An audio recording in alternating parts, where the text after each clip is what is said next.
ever feel like just completely overwhelmed with all the information out there? Like you're just Yeah. bombarded constantly by news and notifications and everything. Oh, yeah, absolutely. We're not alone, and today we're diving deep into something that tackles this very issue. Professor Jack Lima's real rope logic. Okay. And our only source for this deep dive is going to be this really interesting monologue by Lima himself. He's the author of the Dictionary of Rhythm. Right. And it's in this monologue where he kind of lays out this really unique way of looking at information, like simplifying it and harnessing the power of sound. And it's really interesting how he connects this to a really fundamental human experience.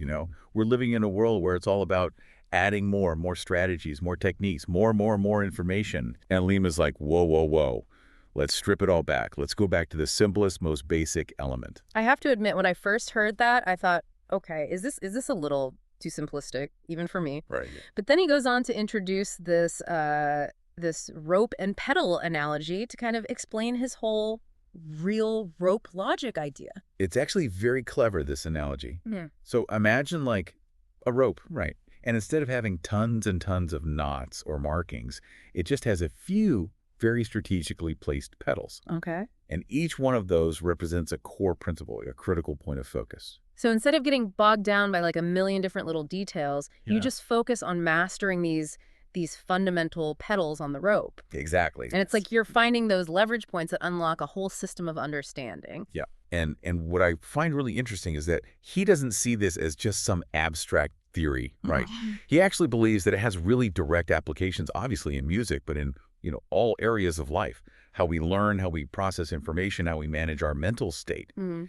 He really believes that by simplifying our approach to information, we can reduce mental clutter. Yeah. We can unlock new levels of focus and creativity. And this is where Lima's theory takes this really interesting turn, right? Because he says that like the key to unlocking this whole real rope logic, this simplified way of understanding, it's all about sound. Yeah. It's about sound. It's so easy to forget about sound. We're such visual creatures. Right. But Lima points out something really crucial here. He says that sound is with us from the very beginning, before we can even open our eyes, right? Right. We're bathed in this world of sound and sonic information, and it really shapes our earliest experiences. Totally. Yeah. And he even talks about how like our visual field is always like shifting and changing, and we're bombarded with all this new visual stimuli. But sound kind of cuts through all that. It has this like grounding effect. It's like this primal, immediate thing. Yeah, and this is where he brings it back to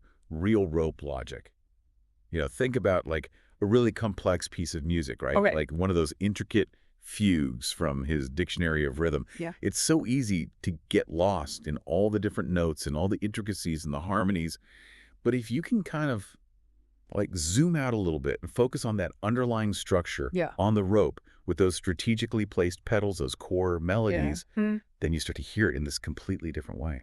So it's like by training ourselves to listen deeper, to focus on those essential elements of the sound, we can actually rewire our brains to be more efficient and more discerning, maybe even like calmer. Yeah, definitely. Definitely. And there's actually a growing body of research that is really looking at this connection, the connection between focused listening and cognitive function and stress reduction. Wow. It's actually really fascinating. So it's not just like this esoteric theory, there's actual science to back it up. Yeah, exactly.